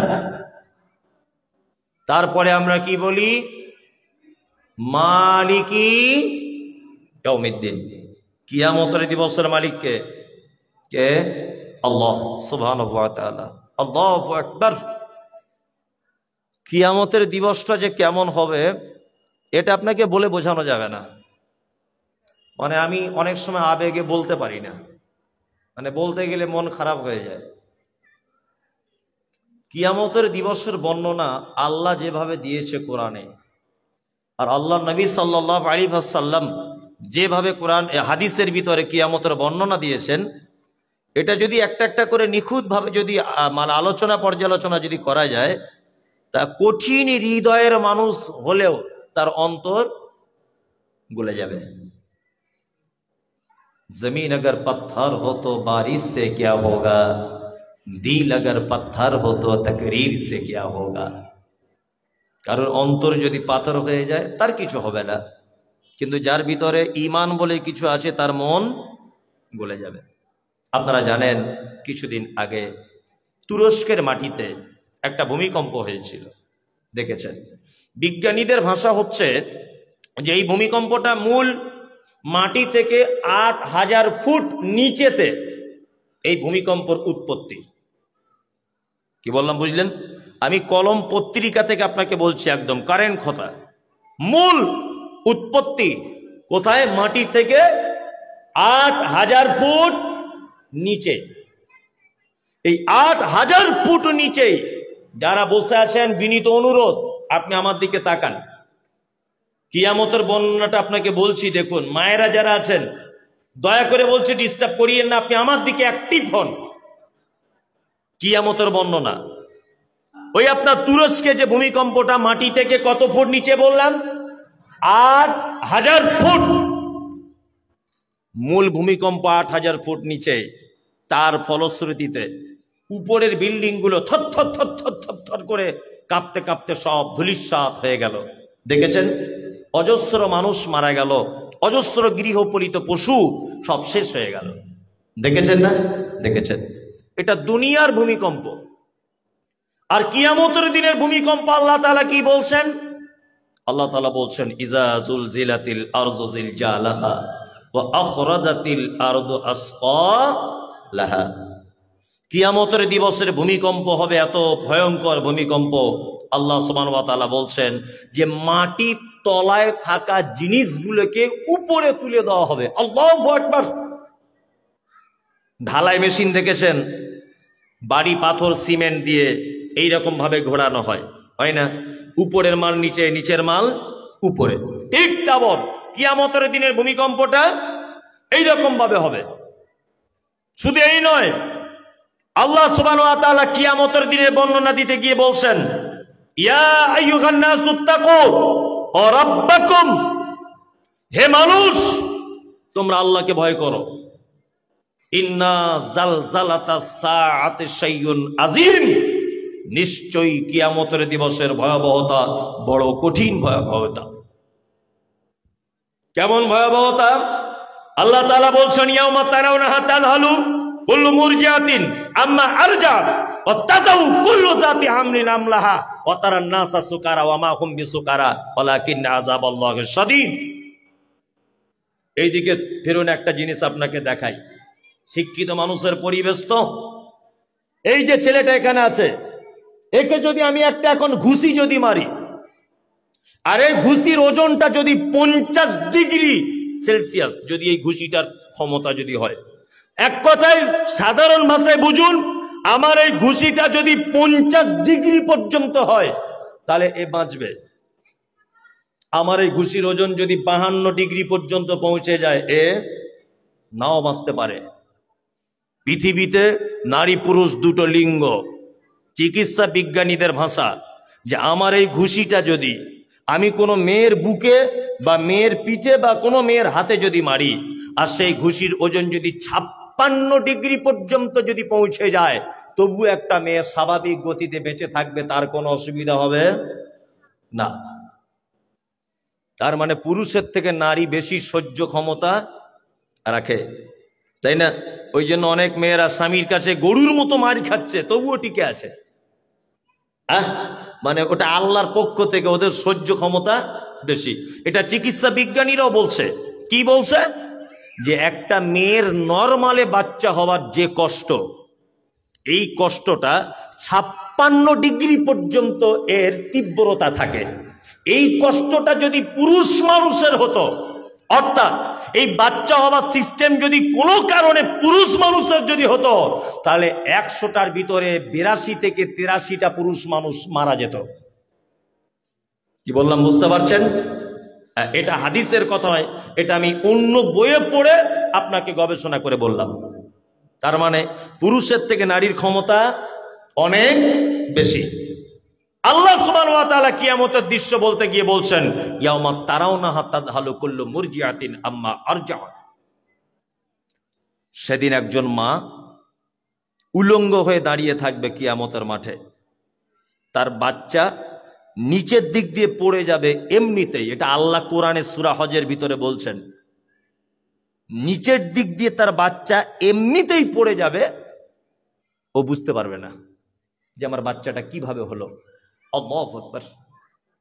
তারপরের আয়াতে আল্লাহ তাআলা বলছেন, একজন দুগ্ধ দানকারিণী মা তার বাচ্চাকে দুধ পান করায় যে মা, এই রকম বাচ্চা তার মায়ের আঁচল ধরে কিয়ামতের দিনে টেনে বলবে, মা খুব পিপাসা লেগেছে, একটু দুধ পান করাও। মা সেদিন তার বাচ্চাকে দুধ পান করাতে ভুলে যাবে। 2, 3 নাম্বার, আল্লাহ তাআলা বলছেন কিয়ামতের দিন মানুষকে দেখতে পাওয়া যাবে, মানুষ যেন সব মাতাল। আল্লাহ তারপরে আবার বলছেন, ওমা হুম বিসুকারা, একজনও মদ পান করেনি, ওয়ালাকিন্না আযাবাল্লাহি শাদীদ, শুধু আমার কঠিন আযাবের ভয়ে তারা কিয়ামতের মাঠে থরথর থরথর থরথর করে কাঁপবে। আল্লাহ নবী সাল্লাল্লাহু আলাইহি ওয়াসাল্লাম তিনি বলেন, কিয়ামতের মাঠে নারী উলঙ্গ অবস্থায় থাকবে, পুরুষ উলঙ্গ অবস্থায় থাকবে। আম্মা জান আয়েশা সিদ্দিকা রাদিয়াল্লাহু তাআলা আনহা তিনি বলছেন, পুরুষ উলঙ্গ অবস্থায়, খাতনা বিহীন অবস্থায় কিয়ামতের মাঠে দাঁড়িয়ে থাকবে, নারীও উলঙ্গ হয়ে কিয়ামতের মাঠে দাঁড়িয়ে থাকবে। আম্মা জান আয়েশা বলছেন, আল্লাহ রাসূল, নারী যদি উলঙ্গ হয়ে থাকে, পুরুষ যদি উলঙ্গ হয়ে থাকে, তাহলে কি পুরুষ নারীর দিকে দেখবে না আর নারী পুরুষের দিকে দেখবে না? আল্লাহ রাসূল বলছেন, আয়েশা দেখনা তো বহুত দূর কি বাত হ্যায়, আয়েশা দেখা তো অনেক দূরের কথা। একটা নারী যে সেদিন উলঙ্গ হয়ে থাকবে, এটা সে নিজেই বুঝতে পারবে না যে আমি উলঙ্গ হয়ে আছি। কিসের কারণে? ওয়ালাকিন্না আযাবাল্লাহি শাদীদ, শুধু আল্লাহর কঠিন আযাবের কারণে। এই কিয়ামতের দিবসের মালিক কে? কে? আল্লাহ। তারপরে কি বলি? ইয়াকা না'বুদু ওয়া ইয়াকা নাস্তাঈন, তোমারই কাছে সাহায্য চাই, এই তোমারই ইবাদত করি আর তোমারই কাছে সাহায্য চাই। এই সব কথা আমি খুলে বললে অসুবিধা হতে পারে, যদি এটা গ্রাম্য কোনো জলসা নয়, এখানে প্রত্যেক কোয়ালিটির মানুষ আছেন। তারপরেও আমি স্পষ্টভাবে একটা কথা বলে দিচ্ছি, সূরা ফাতিহার এই আয়াতটা খুব চিন্তা ভাবনা করবেন। 1, আল্লাহ তাআলা বলছেন ইয়াকা না'বুদু, তোমারই ইবাদত করি। এ কথা বলছে কে? বান্দা। বান্দা বলছে কে? বান্দা। ওয়া ইয়াকা নাস্তাঈন, তোমারই কাছে সাহায্য চাই। তাহলে ইবাদত সর্বক্ষেত্রে করা লাগবে কার জন্য? আল্লাহর জন্য। আর যত প্রকার সাহায্য চাওয়া লাগবে কার জন্য? কার কাছে? আল্লাহর কাছে। আল্লাহকে বাদ দিয়েও আমরা সাহায্য চাই না? চাই। কত মাজারে, কত গাছতলায়, বাঁশতলায়, কত বাবা, কত পীর ফকির, এদের কাছে চাইতে যায় না?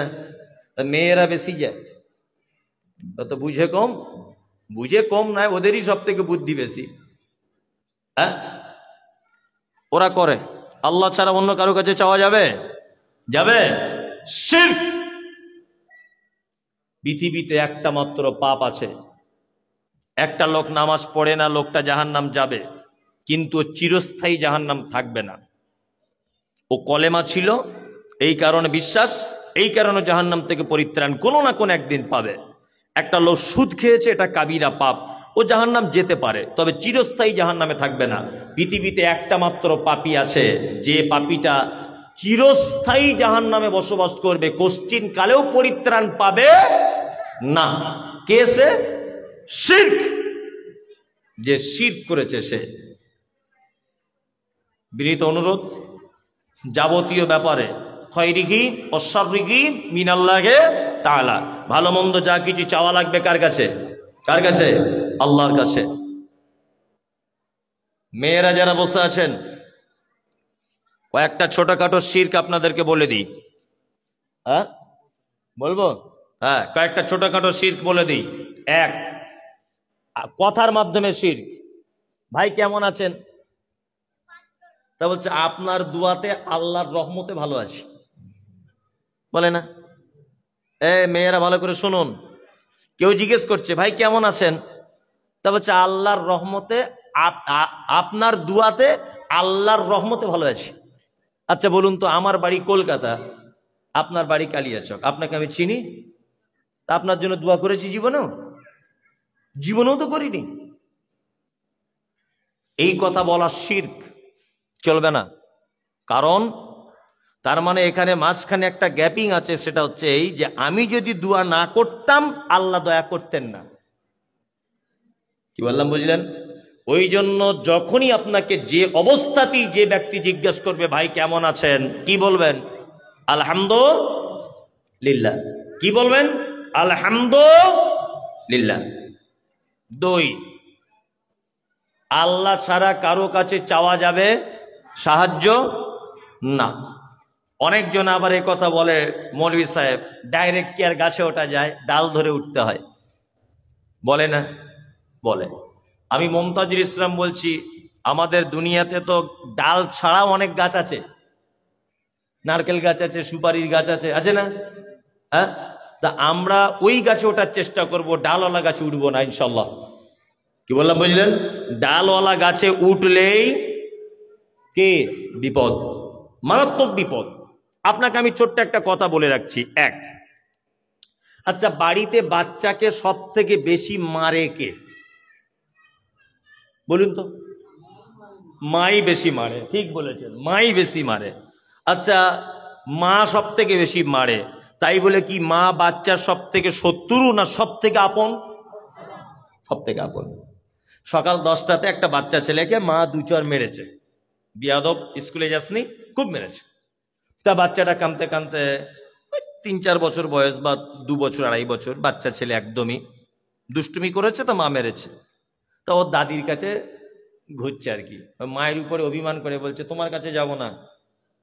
নিয়ে যখন খুব দুধের টান লেগেছে আর কি, বাচ্চা তো দুধের প্রয়োজন, তখন ওর দাদিকে বলছে দাদি একটু দুধের ব্যবস্থা কর না। ওর দাদি তখন বলছে আমি কোথায় দুধ পাবো রে, আমি তো তোর দাদি, তুই তো মায়ের কাছে যা। বলছে না, ওরি বাবা গেলে আবার মারবে। ভালো করে বুঝবেন। এখন ওর মা ব্যাপারটা সব শুনছে এবং দেখছে। লাস্টে ওর দাদি গিয়ে বলছে বৌমা বাচ্চাটাকে এরকম করো না, একটু দুধ দাও না। আচ্ছা বলুন, বাচ্চা যদি ভয়ে তার মায়ের কাছে না গিয়ে দাদির মাধ্যমে যদি মায়ের কাছে দুধ চায়, অরিজিনাল যদি মা হয়, অরিজিনাল, তাহলে সে ব্যাপারটায় দুঃখ পাবে না আনন্দ পাবে? দুঃখ পাবে। সে বাচ্চাকে কোলে ধরে নিয়ে বলবে আব্বু তুই একটু বদমাইশি করেছিলিস বলে তোকে একটু মারলাম, আর তুই দাদির কাছে গেলি দুধ চাইতি, আহারে আমার কাছে এলি না। তার মানে অরিজিনাল মা হলে তার অন্তর কেঁপে যাবে। আল্লাহ সুবহানাহু ওয়া তাআলা ঠিক তেমন আমাদেরকে খুব বেশি ভালোবাসেন, মাঝে সাঝে ছোটখাটো বিপদ আপদ দেন, দেন না? দেন। তা মাঝে সাঝে ছোটখাটো বিপদ আপদ হয়, তাই বলে আমরা কি ভাবি এটা আমাদের জন্য বড় বিপদ না আমাদের পরীক্ষা? পরীক্ষা হতে পারে, তাই না? হ্যাঁ, আবার এরকমও হয় বান্দাকে ছোটখাটো বিপদ দিলে তার গোনাগুলো কি মাফ করা হয়। ছোটখাটো বিপদ 2-3 দিন ডাক্তার দেখিয়ে যখন হচ্ছে না, তখন দেখছি বড় দিশি মোড়ক কিনে নিয়ে মালদায় মাজারে ছুটছে, ছুটছে না? এটা হারাম, শিরক। এটা কি হারাম, শিরক। যতই বিপদ আপনার হোক, কার কাছে চাওয়া লাগবে? আল্লাহর কাছে চাওয়া লাগবে। 13-14 বছর বিয়ে করেছেন, মা হতে পারেননি, কোন তাবিজ কবজ গাছ গাছড়া কোনো কেউ আপনার কোনো উপকার করতে পারে না। বাচ্চা দেওয়ার মালিককে আল্লাহ। মুর্শিদাবাদ জেলাতে আল্লাহর কসম করে বলছি, আমি আল্লাহর কসম, আপনি আজকে রাতের বেলা গিয়ে ট্রেনে করে দেখে আসতে পারেন, মিথ্যা কি সত্য। আপনার লালগোলা স্টেশন ঢোকার আগে শিয়ালদার দিকের যেতে একটা স্টেশন আছে, তার নাম পীরতলা আছে, পীরতলা। আজ থেকে 10 বছর আগে ওখানে জলসা করতে গেছি, তখন আমার দাড়ি টাড়ি বেশি খুব ভালো ওঠেনি আর কি, মোটামুটি উঠছে 10-15 বছর আগে। তখন মাদ্রাসায় মানে পড়ছি আর নয় পড়ে এলাম, কিছু একটা হবে, যাই হোক। তা আমাকে ভোরবেলাতে তখন গাড়ি টাড়ি ছিল না, আমাকে ট্রেন ধরাতে আসছে। তা আমাকে যিনি ট্রেন ধরাতে আসছেন উনি আমাকে বলছেন, সোশ্যাল মিডিয়াতে এটা অনেকবার বলেছি তারপরেও বলছি, ট্রেন ধরাতে আসছেন তো উনি বলছেন, হুজুর পীর দেখেছেন? না, পীর তো দেখিনি, পীর আমি কোনোদিন সত্যি কথা বলতে দেখিনি। তা বলছে, আমাদের এখানে একটা জ্যান্ত পীর আছে, আপনি দেখবেন? বলছে আলহামদুলিল্লাহ, জীবনে একটা স্বাদ মিটে যাবে। নিয়ে গাড়িটা দাঁড় করালো, তখন ওই ফজরের পরে সূর্য উঠছে আর কি। তা আমি দরজায় দাঁড়ালাম মেন গেটে। তা গেটম্যান আমাকে জিজ্ঞেস করছে যে কি ব্যাপার। আমি বললাম একটু বাবার সাথে দেখা করব। গেলাম আস্তে আস্তে করে, বাবা দেখছি একটা লাঠি নিয়ে দাঁড়িয়ে আছে। আপনি যান, কালকে গিয়ে দেখে আসতে পারবেন সত্য মিথ্যা, কালকেই যান। বাবা দেখলাম লাঠি নিয়ে দাঁড়িয়ে আছে। তা বাবা তো জানে না যে কি চিজ ঢুকছে এর ভিতরে, ও তো জানে না। ও আমাকে বলছে যে কি চাই। আমি তখন বলে দিয়েছি কি পাওয়া যায়, কি পাওয়া যায় এখানে। তখন বাবা বলছে, আমাদের দরবার থেকে কেউ খালি হাতে ফেরত যায় না। বললাম বাহ, এরকম দরবারই তো আমি খুঁজছিলাম মনে মনে। ভালো করে বুঝবেন, দেখছি এরকম সাইজের সব মানে মোরগ, এরকম সাইজের খাসি সব বাঁধা আছে, মানে মানতের। কি বললাম বুঝলেন? মানতের আছে ওগুলো। এদিকে বেরোন। নিয়ে আর একটা বটের গাছ আছে, বট গাছ বুঝেন তো? এই বট গাছে দেখছি এরকম সাইজের সব ইট ঝোলা, সব ইট। তা বাবাকে বলছি, বাবা এই বট গাছের ইটের ব্যাপারটা ঠিক বুঝলাম না, এটা কি? তা বলছে, যাদের বইদের বাচ্চা কাচ্চা হয় না, তারা যদি এই বট গাছে যদি ইট বাঁধে, তা গাছ এই ইটের কারণে যত ভারী হবে, ওর বইয়ের পেটও তত ভারী হবে। ও বাবা, যত বাচ্চা এই বট গাছই আছে, মনে মনে ভাবছি। তা ভালো। তা আমি বলছি, বাবা তাহলে সব যখন আপনি করে দিতে পারছেন, আমার একটা ছোট প্রবলেম আছে, একটু সলভ করে দেন। বলছি কি প্রবলেম বলুন। কোন আমাদের দরবার থেকে কেউ ফেরত যায় না, সবার মনের বাসনা পূরণ হয়। তো ও তো জানে না মাদ্রাসায় পড়া ছেলেরা কেমন বদমায়েশ হয়। আমার বাপের আমি এক বেটা, আমার মায়ের 4 বেটির পরে আমি একা। কি বললাম বুঝলেন? তা আমার মা আমার বদমাইশি সহ্য করতে না পেরে আমার আব্বা, আমার আজও মনে আছে, দড়ি বেঁধে হাতে করে ট্রেনে পর্যন্ত তুলে নিয়ে গেছে, বলছে তোকে মাদ্রাসা ছাড়া জব্দ করা যাবে না।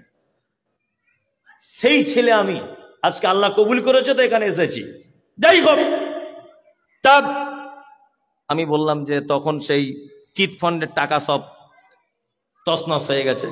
তাই বললাম যে বাবা, আমি একটা ছোট্ট এই এমপিএস না কি বলে এই কোম্পানির একটা এজেন্ট, মিথ্যা কথাই বললাম। তা আমার প্রায় 15-16 লাখ টাকা মতো ঝাড়িং হয়ে গেছে। তা কাস্টমারদের চাপে বাড়ি ঢুকতে পারছি না, প্রায় আজকে 6-8 মাস হবে। যদি টাকাটা দিয়ে দিতেন তাহলে আমি লোকগুলোকে দিয়ে দিতাম। তো বলছে টাকা পাওয়া যাবে না, যে পাক্কা চিটার, পাক্কা চিটার। মুর্শিদাবাদে বসে তুমি মালদার বইয়ের ছেলে করে দিতে পারছো? হ্যাঁ, মুর্শিদাবাদের মাজার করে তুমি বিহারের মেয়ে ছেলের পেটে বাচ্চা এনে দিতে পারছো, সব করে দিতে পারছো, আর আমার এই সামান্য ব্যাপার করে দিতে পারছো না। এই কাজী নজরুলের একটা কবিতা, আমি তো নজরুল ভক্ত লোক। কাজী নজরুল বলেছেন, ওরে পীর ফকিরের কথা যদি সত্য হতো, তারা কেন রাস্তার ধারে ভিক মেঙে খেত? পীর ফকির তাদের কথা যদি সত্য হবে, তা তারা কেন মাজার করে চিটারি করছে, বসে আছে কেন? তার মানে বোঝা যায় সর্বক্ষেত্রে সর্ববিষয়ের ক্ষমতা চাওয়া পাওয়া কার হাতে? জোরে বলুন, আল্লাহর হাতে। আল্লাহ ছাড়া কারো কাছে চাওয়া যাবে না। শিরক। লাল সুতো, কালো সুতো, তাবিজ, মাদুলি, গাছের শিকড়, এটা ওটা কোমরে বাঁধা, গলায় ঝোলানো, সব শিরক। মায়েরা যারা বসে আছেন ভালো করে জেনে রেখে দেন, বাচ্চা ছেলেটা যখন রাস্তায় বার করছে 3-4 মাসের বাচ্চা, তখন দেখছি এরকম হাঁড়ির তলার কালি নিয়ে এইখানে এইরকম করে টিপ দিয়ে দিচ্ছে। আপনাদের দিকে দেয় মেয়েরা? শিরক চলবে না। এইটা দেবার কারণে ও মনে মনে ভাবে যে আমার ছেলের আর নজর টজর লাগবে না, তাই না? এটা কি শিরক? চলবে না, মারাত্মক বড় পাপ। ও চুলোর কালি আপনার ও কি উপকার করতে পারে? কোন উপকার করতে পারে? পারে না। কিছু যুবক ছেলে হাতে আংটি পড়ছে, বলছে এটা এই আমার প্রেম ভালোবাসার জন্যে, আর এটা আমার বউ কথা শোনে না তাই, আর এটা রাতে চমকে উঠি তাই, আর এটা ব্যবসায় বেচা কেনা কম তাই। 4টে হাতে 4টে আংটি, বলছে 4টে পাথরের 4 রকমের কাজ। এরকম আছে না? আছে। এই এলাকায় নেই, আমাদের ওদিকে আছে। আপনাদের দিকে আছে? খোঁজ নিয়ে দেখবেন আছে। হযরত ওমরের নাম শুনেছেন? শুনেছেন? খুব দামি মানুষ ছিলেন না? খুব দামি মানুষ ছিলেন হযরত ওমর। পৃথিবীতে হাজী সাহেব যারা আছেন ভালো জানেন, হযরত ওমর জান্নাত থেকে একটা পাথর এসেছে পৃথিবীতে, তার নাম হাজরে আসওয়াদ। জানেন এটা? সহিহ মুসলিমের একটা হাদিস, আল্লাহ নবী সাল্লাল্লাহু আলাইহি ওয়াসাল্লাম তিনি বলছেন যে এই পাথরটা জান্নাত থেকে যখন আসে তখন দুধের থেকে বেশি সাদা ছিল, কিন্তু বানি আদম পাপের বোঝা নিয়ে চুমু খেতে খেতে খেতে খেতে তাকে একদম কালো কুচকুচি করে দিয়েছে। যারা হাজী সাহেব পাথরের চুমু যারা খেয়ে এসেছেন তারা জানেন। আলহামদুলিল্লাহ, আমি আজ থেকে 2 মাস আগে চুমু খেয়ে এসেছি। কাবাতে আছে পাথরটা, একটা কোনাতে রাখা আছে। 3-4 বার চুমু খেয়ে এসেছি হাজরে আসওয়াদে। যাই হোক, তা হযরতে ওমর ওই পাথরটার কোনাতে দাঁড়িয়ে এইভাবে আঙুল দিয়ে বলছে, পাথর তুমি একটা জড় পদার্থ, তুমি পাথর, তুমি মানুষের উপকারও করতে পারো না, ক্ষতিও করতে পারো না। আমি ওমর, তুমি আমার কোনো কল্যাণও করতে পারো না, অকল্যাণও করতে পারো না। তবে আমি তোমাকে চুমু খাচ্ছি এই কারণে যে আল্লাহর নবী চুমু খেয়েছিলেন তাই।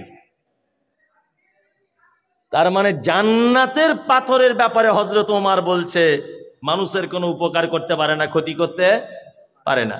আর ও চিটিংবাজ, ওর মাথাতে কিছু জোটেনি, ও পাক্কা চিটার।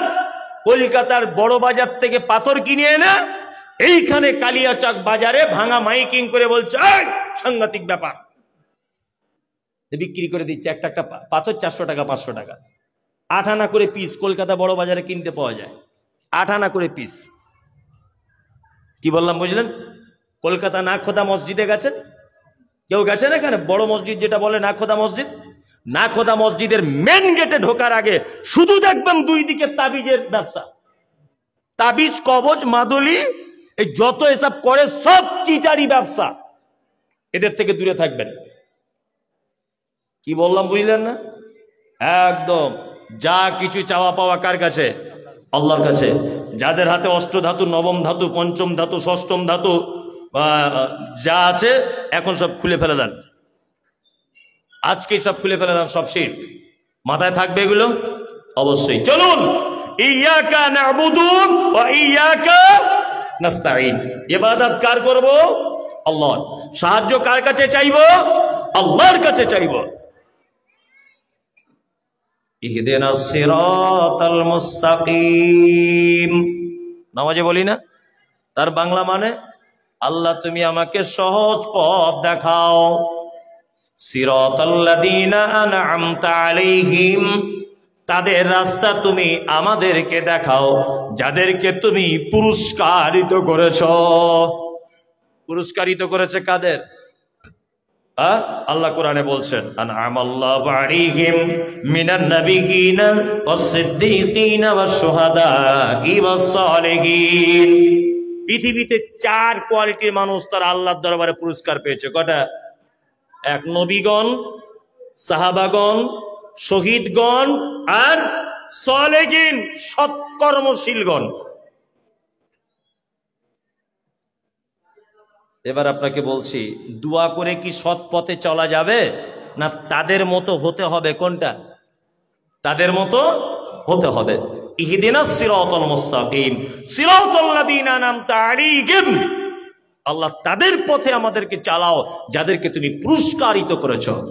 গায়রিল মাগদুবি আলাইহিম, তাদের পথ থেকে আমাদেরকে বিরত রাখো। ওয়ালাদ-দাল্লিন,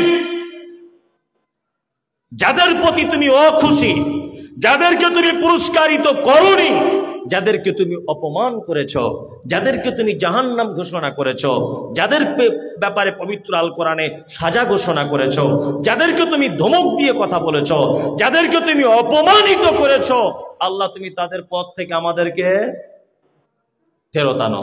তারপরে আমরা সবাই মিলে কি বলি? আমিন। এখন একবার বলে নেন আমিন। মানে আল্লাহ তুমি আমাদের যাবতীয় কথা যা বললাম তুমি কবুল করে নাও, আমিন। সূরা ফাতিহা আর ব্যাখ্যা বিশ্লেষণ করতে গেলাম না, শেষ করে দিলাম। যদি আনআমতা আলাইহিম এই আয়াতটা যদি ব্যাখ্যা করা যায় তো অনেকক্ষণ আলহামদুলিল্লাহ বলা যাবে, কোনো সমস্যা নেই। কিন্তু আমাকে যদিও বলেছেন 10:30, এখন তো প্রায় বাজে 11টা। আমার অন্যায় হয়েছে, একটু বেশি হয়ে গেছে নাকি? যাই হোক, কিছু মনে করিয়েন না। মানে প্রতিদিনের বক্তব্য, প্রতিদিন, সে অক্টোবরের 9 তারিখে বাড়ি থেকে এসছি, প্রতিদিন চলছে, প্রতিদিন। গলারও কোনো সমস্যা হয় না, ক্লান্ত বলেও কিছু নেই, ঘুমেরও সমস্যা নেই, খাওয়া দাওয়ারও সমস্যা নেই, পেটেরও সমস্যা নেই, কোনো কিছু সমস্যা নেই। আমি তো মনে করি এটা উপর থেকে কাজ হচ্ছে, তাছাড়া কোনো মানুষের পক্ষে সম্ভব নয়। প্রতিদিনের এ কাজ সম্ভব নয়। আলহামদুলিল্লাহ, এতক্ষণ পর্যন্ত সূরা ফাতিহার হালকা চেষ্টা করেছি আপনাদেরকে বোঝানোর জন্যে। আমার সাধ্যমতো খুব সাবলীল ভাষাতে আপনাদেরকে বোঝানোর চেষ্টা করেছি। আল্লাহ যে কথাগুলো বলেছি তুমি আমাদের সকলকে আমল করার তৌফিক দান করো, আমিন। আমিন বলুন, আমিন। এই চলে কেন যাচ্ছেন? এখানে তো আদায় কালেকশনের জলসা না যে আপনি চলে যাচ্ছেন ভয়ে।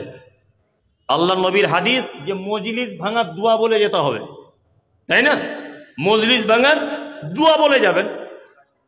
এখানে তো চাঁদা তোলা হচ্ছে না যে আপনাকে চাঁদা দান দিতে হবে। আল্লাহ যারা বসে আছি তুমি আমাদেরকে ক্ষমা করে দাও। একবারও কেউ বলে না যে আমি, মানে এসব বলে অভ্যাস নেই তো, সারাদিন বিড়ি টানতে টানতেই ব্যস্ত, ওই মুখে আর ভালো কথা বার হয়? ছি ছি ছি। আল্লাহ মুসাফিরের দোয়া কবুল হয়, আপনি জানেন না? এখন আমি মুসাফির অবস্থাতে আছি, আমার যে দোয়া কবুল হবে আমি সেটা বলছি না, কিন্তু আল্লাহ রসুলের হাদিস অনুযায়ী অবশ্যই আমার দোয়া কবুল হবে, কারণ আমি মুসাফির। মুসাফির বক্তা হবে না, চোর হবে না, গুন্ডা হবে, এটা আল্লাহ রসুল বলেননি। তিনি শুধু বলেছেন মুসাফির, পিতামাতা আর মাজলুম, তিনজনের দোয়া কবুল হতে মাঝখানে কোনো পর্দা থাকে না। তা আমি এখন মুসাফির অবস্থায়। আল্লাহ যারা শ্রোতা হিসাবে আমরা বসে আছি তুমি আমাদেরকে দিনের জন্য কবুল করে নাও, আমিন। মায়েরা যারা বসে আছেন আল্লাহ তাদেরকে তুমি ক্ষমা করে দাও, আমিন। যারা আমাদের কাছ থেকে চলে গেছে, চিরতরে বিদায় নিয়েছে, আল্লাহ তুমি তাদের কবরে আযাবকে বন্ধ করে দাও। যারা আমরা আব্বা মা আত্মীয় স্বজনকে হারিয়েছি, যারা গহীন কবরে শুয়ে আছে, আল্লাহ তুমি তাদের গুনাহগুলি মাফ করে দাও, তাদের কবরকে প্রশস্ত করে দাও। আল্লাহ সারা পৃথিবীর যেখানে যে অবস্থাতে মুসলিমরা নির্যাতিত, মুসলিমরা কষ্টের ভিতরে আছে, আল্লাহ তুমি তাদেরকে শিফায়ে কুল্লে দান করো, আমিন। আল্লাহ আমাদেরকে অতদিন পর্যন্ত ডেকো না যতদিন না তোমার কাছে যাবার মতো উপযুক্ত হতে না পারি, আমিন। আর বিশেষ একটা দোয়া করি, যারা এখানে বসে আছেন আপনাদের কাছে অনুরোধ যে আপনারা অন্তত পক্ষে 5 ওয়াক্তের সালাত আদায় করুন। স্কুলের যে সমস্ত মাস্টার মশাইরা আছেন আপনারা আমার থেকে অনেক সিনিয়র, জ্ঞানের দিক দিয়ে সিনিয়র, বয়সের দিক দিয়ে অনেকজন সিনিয়র আছেন। আমার মায়ের হিসাব অনুযায়ী আমার এই মোটামুটি 33 বছর বয়স খাতা কলমে, এবং আমার মায়ের হিসাবে আমার থেকে সিনিয়র জুনিয়র যারা আছেন, এরকম জলসা দিয়ে যদি আপনি মনে করেন যে আপনার জীবনে সফলতা আসবে না, আপনি পবিত্র আল কোরআন মানতে চেষ্টা করুন। অন্তত পক্ষে আলহামদুলিল্লাহ আপনাদের এখানে খুব সুন্দর মানে সলাত অর্থাৎ নামাজ পড়ার ব্যবস্থা করা আছে। আপনারা অন্তত পক্ষে আল্লাহ সুবহানাহু ওয়া তাআলার মানে ফরজ যেটা করেছেন সলাত, এইটা পড়ার চেষ্টা করবেন সকলে ইনশাআল্লাহ। ইনশাআল্লাহ যারা শ্রোতা হিসেবে আছেন আপনারাও অন্তত পক্ষে 5 ওয়াক্ত সলাত আদায় করুন ভাই। এটা ছাড়া জান্নাত যাওয়া যাবে না, একদম যাবে না। যারা এখানে শিক্ষক মহাশয়গণ আছেন শ্রোতা হিসাবে যারা আছেন, আমার মায়েরা যারা আছেন, আমার বোনেরা যারা আছেন, আপনারা সকলের কাছে অনুরোধ, শেষ আমার পক্ষ থেকে এটা দাওয়াত, আল্লাহ নবী সাল্লাল্লাহু আলাইহি ওয়াসাল্লামের পক্ষ থেকে দাওয়াত, আল্লাহ তাআলার পক্ষ থেকে দাওয়াত। অন্তত পক্ষে একটা মানুষ কলেমা পড়ে ইসলাম গ্রহণ করার পরে তার মূল সর্বপ্রথম যেটা ফরজ, সেটা হচ্ছে 5 ওয়াক্তের সালাত আদায় করা। ইনশাআল্লাহ আমরা 5 ওয়াক্ত সালাত আদায় করবো ইনশাআল্লাহ। ইনশাআল্লাহ শেষ করে দিই নাকি? মজলিস ভাঙার একটা দোয়া আছে, সকলেই মজলিস ভাঙার দোয়াটা বলে ভদ্রতা বজায় রেখে এখান থেকে যাবেন। কেউ মানে ডিস্টার্ব করবেন না রাস্তাঘাটে। সুবহানাকাল্লাহুম্মা ওয়া বিহামদিকা, সকলেই বলুন সুবহানাকাল্লাহুম্মা ওয়া বিহামদিকা আশহাদু আল্লা ইলাহা ইল্লা আনতা